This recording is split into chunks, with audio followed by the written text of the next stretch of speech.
1 Samuel 14. Certo dia, Jonatas, filho de Saul, disse ao seu jovem escudeiro: Vamos ao destacamento filisteu do outro lado. Ele, porém, não contou isso a seu pai. Saul estava sentado debaixo de uma romanceira na fronteira de Gibeá, em Migrom. Com ele estavam uns 600 soldados, entre os quais Aías, que levava o colete sacerdotal.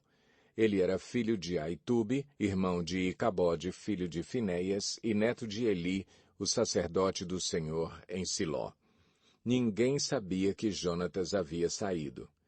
Em cada lado do desfiladeiro que Jonatas pretendia atravessar para chegar ao destacamento filisteu, havia um penhasco íngreme. Um se chamava Bozés, o outro Sené. Havia um penhasco ao norte, na direção de Miquimais, e outro ao sul, na direção de Geba. E Jonatas disse a seu escudeiro: Vamos ao destacamento daqueles incircuncisos. Talvez o Senhor haja em nosso favor, pois nada pode impedir o Senhor de salvar, seja com muitos ou com poucos. Disse o seu escudeiro: Faze tudo o que tiveres em mente. Eu irei contigo. Jonatas disse: Venha, vamos atravessar na direção dos soldados e deixaremos que nos avistem. Se nos disserem: Esperem aí até que cheguemos perto, ficaremos onde estivermos e não avançaremos. Mas se disserem: Subam até aqui, subiremos, pois este será um sinal para nós de que o Senhor os entregou em nossas mãos. Então os dois se deixaram ver pelo destacamento dos filisteus, que disseram: Vejam, os hebreus estão saindo dos buracos onde estavam escondidos. E gritaram para Jonatas e seu escudeiro: Subam até aqui e lhes daremos uma lição. Diante disso, Jonatas disse a seu escudeiro: Siga-me, o Senhor os entregou nas mãos de Israel. Jonatas escalou o desfiladeiro, usando as mãos e os pés, e o escudeiro foi logo atrás. Jonatas os derrubava e seu escudeiro, logo atrás dele, os matava. Naquele primeiro ataque, Jonatas e seu escudeiro mataram cerca de 20 homens numa pequena área de terra. Então caiu terror sobre todo o exército, tanto sobre os que estavam no acampamento e no campo, como sobre os que estavam nos destacamentos e até mesmo nas tropas de ataque. O chão tremeu, e houve um pânico terrível. As sentinelas de Saul, em Gibeá de Benjamim, viram o exército filisteu se dispersando, correndo em todas as direções. Então Saul disse aos seus soldados: Contem os soldados e vejam quem está faltando. Quando o fizeram, viram que Jonatas e seu escudeiro não estavam presentes. Saul ordenou a Aías: Traga a arca de Deus. Naquele tempo ela estava com os israelitas. Enquanto Saul falava com o sacerdote, o tumulto no acampamento filisteu ia crescendo cada vez mais. Então Saul disse ao sacerdote: Não precisa trazer a arca. Na mesma hora, Saul e todos os soldados se reuniram e foram para a batalha. Encontraram os filisteus em total confusão, ferindo uns aos outros com suas espadas. Alguns hebreus que antes estavam do lado dos filisteus e que com eles tinham ido ao acampamento filisteu, passaram para o lado dos israelitas que estavam com Saul e Jonatas. Quando todos os israelitas que haviam se escondido nos montes de Efraim ouviram que os filisteus batiam em retirada, também entraram na batalha perseguindo-os. Assim, o Senhor concedeu vitória a Israel naquele dia, e a batalha se espalhou para além de Bet-Aven.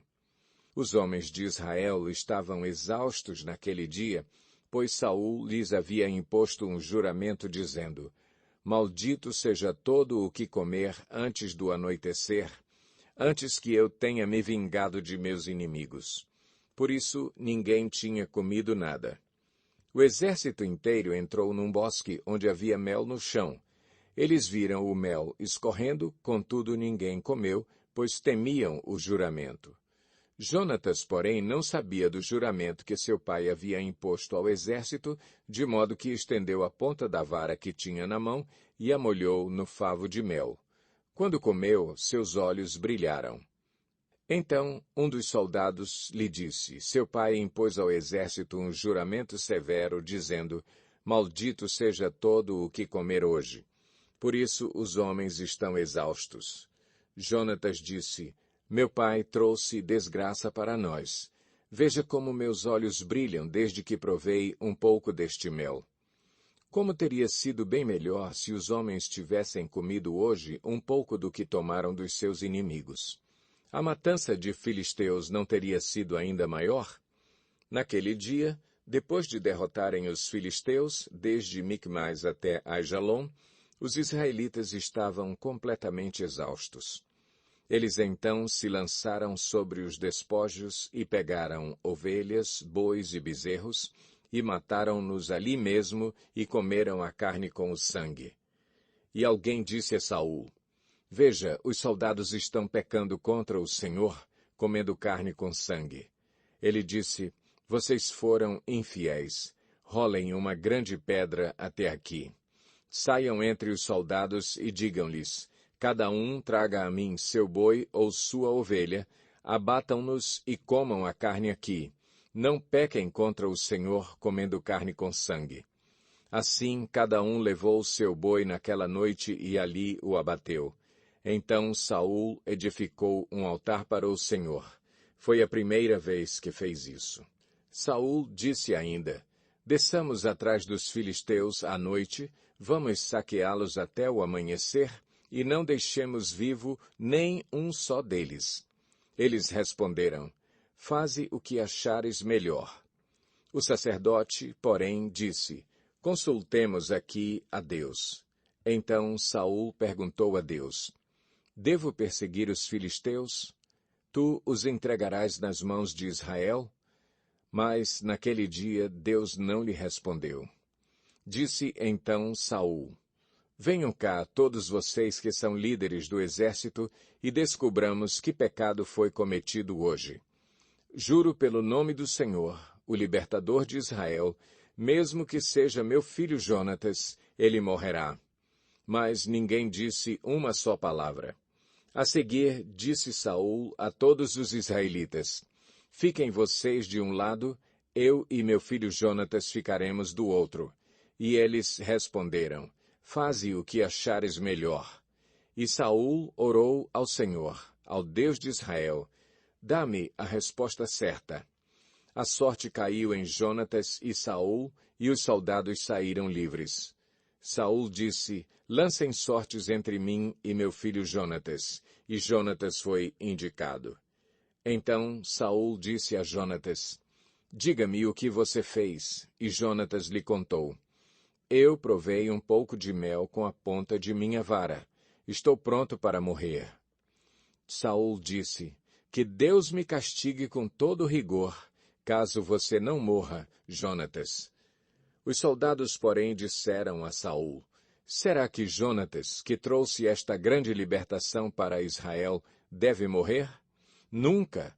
Juramos pelo nome do Senhor: nenhum só cabelo de sua cabeça cairá ao chão, pois o que ele fez hoje foi com o auxílio de Deus. Então os homens resgataram Jonatas, e ele não foi morto. E Saul parou de perseguir os filisteus, e eles voltaram para sua própria terra. Quando Saul assumiu o reinado sobre Israel, lutou contra os seus inimigos em redor: Moabitas, Amonitas, Edomitas, os reis de Zobá e os filisteus. Para qualquer lado que fosse, infligia-lhes castigo. Lutou corajosamente e derrotou os amalequitas, libertando Israel das mãos daqueles que os saqueavam. Os filhos de Saul foram Jonatas, Isvi e Malquizua. O nome de sua filha mais velha era Merabe, e o da mais nova era Mical. Sua mulher chamava-se Ainoã e era filha de Aimaas. O nome do comandante do exército de Saul era Abner, filho de Ner, tio de Saul. Quis, pai de Saul, e Ner, pai de Abner, eram filhos de Abiel. Houve guerra acirrada contra os filisteus durante todo o reinado de Saul. Por isso, sempre que Saul conhecia um homem forte e corajoso, alistava-o no seu exército.